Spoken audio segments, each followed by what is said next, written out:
Hello guys, आज हम इस वीडियो में बात करेंगे स्टैक और क्यू के बारे में।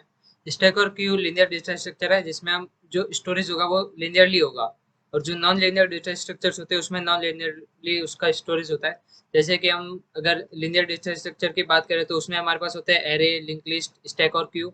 और नॉन लीनियर में होते हैं हमारे पास ट्री एंड ग्राफ। तो फिर आज हम बात करेंगे स्टैक और क्यू के बारे में। तो सबसे पहले हम बात करेंगे स्टैक के बारे में। जो स्टैक डेटा स्ट्रक्चर होता है वो लिफो बेसिस पे काम करता है, means last in first out. Means जो भी एलिमेंट सबसे लास्ट में इंसर्ट होगा वो सबसे पहले उसमें से आउट होगा, मींस जो सबसे पहले होगा उसको हम सबसे लास्ट में आउट करेंगे। तो हम अगर बात करें कि वर्क कैसे करता है, तो सबसे पहले हमारे पास एक एम्प्टी स्टैक होगा। उसके अंदर हम एक एलिमेंट को ऐड करेंगे। जो स्टैक में ऑपरेशंस होते हैं, push, pop, peek, is empty और इज फुल। तो ये कुछ 5 ऑपरेशंस होते हैं स्टैक में। जो पुश होता है वो हम अगर किसी डेटा को इंसर्ट करना है स्टैक में तो हम पुश ऑपरेशन का यूज करते हैं, और अगर डेटा को निकालना है तो हम पॉप ऑपरेशन का यूज करते हैं। और अगर हमको देखना है कि जो टॉप एलिमेंट है टॉप पर कौन सा है तो उसके लिए हम पिक का यूज करेंगे। और फिर हमको चेक करना है कि अगर स्टैक एम्प्टी है कि नहीं तो उसके लिए हम इज एम्प्टी, और अगर फुल है कि नहीं तो उसके लिए इज फुल। ये 5 ऑपरेशन का यूज करेंगे। तो जो स्टैक है, सबसे पहले हम बात करते हैं कि स्टैक होगा क्या। मीन्स स्टैक में हमने बात करी कि लास्ट इन फर्स्ट आउट। तो अगर हम बात करते हैं कुछ अगर रियल लाइफ एग्जांपल्स की, तो अगर आपने बुक देखी है जो, अगर आप हम जब होमवर्क सबमिट करते हैं या फिर कुछ असाइनमेंट सबमिट करते हैं तो हम जब नोटबुक्स रखते हैं तो सबसे पहले रखते हैं, फिर उसके ऊपर दूसरी, उसके ऊपर तीसरी। तो जो सबसे लास्ट रखी होती है उसको हम सबसे पहले निकालते हैं। तो उसी वे में जो लास्ट रखी होती है वो सबसे पहले आएगी, तो वो हो गया लास्ट इन फर्स्ट आउट। और अगर हम दूसरा एग्जाम्पल ले अगर प्लेट्स का, आपने कहीं प्लेट्स देखी है तो आप सबसे पहले वो प्लेट उठाओगे जो सबसे ऊपर रखी है, मीन्स जो भी टॉप पर होगी वो सबसे पहले निकलेगी। तो वही, ये भी एक एग्जाम्पल हो गया स्टैक का। फिर अगर हम टेक्निकल वे में बात करें तो स्टैक हमारे रिकर्शन में भी यूज होता है।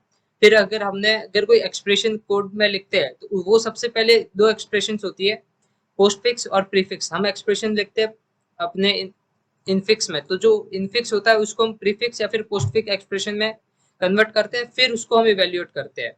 तो उस वे में इवेल्यूएशन होता है एक्सप्रेशन का।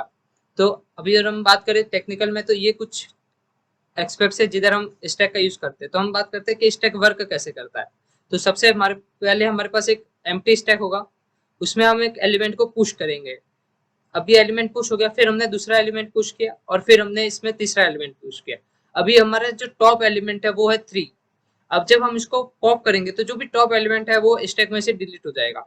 तो ये हमारा डिलीट हो गया, मीन्स 3 इसमें से आउट हो जाएगा। जब 3 आउट हो जाएगा तो जो अभी हमको ये थर्ड नंबर पर जो दिख रहा है इमेज, वो उस तरह का स्टैक हमको वापस मिल जाएगा। तो ये हो गया स्टैक के बारे में। फिर हम बात करते हैं क्यू के बारे में। जो क्यू डेटा स्ट्रक्चर होता है वो होता है first in first out, means जो सबसे पहले एलिमेंट इंसर्ट होगा वो सबसे पहले निकलेगा। तो अगर हम बात करें कि क्यू का रियल लाइफ एग्जांपल क्या है, तो जब आपने अगर बैंकिंग लाइंस देखी है तो आप सबसे पहले, हम बैंक की लाइन में खड़े रहते हैं, जो सबसे पहले अगर कोई आएगा पर्सन उसको सबसे पहले प्रायोरिटी मिलेगी, मीन्स वो पर्सन आएगा फिर वो उधर से निकलेगा। तो जो स्टैक होता है, सॉरी क्यू होता है, उसमें हम फर्स्ट इन फर्स्ट आउट लेते हैं, मीन्स जो सबसे पहले आया वो सबसे पहले जाएगा। तो स्टैक में कुछ टर्म्स होती है फ्रंट एंड रेयर।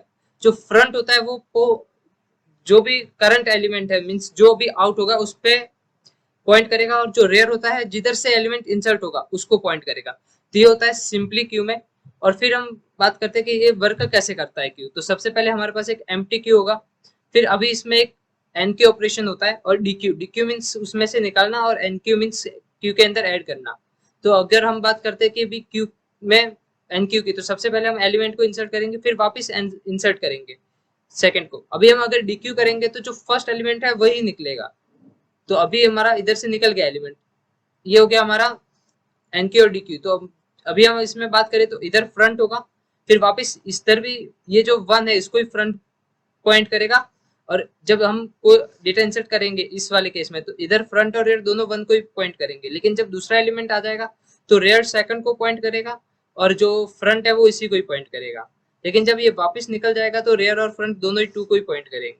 तो इसी में हम रेयर और फ्रंट वर्क करते हैं। फिर हम बात करते हैं क्यू के टाइप्स की।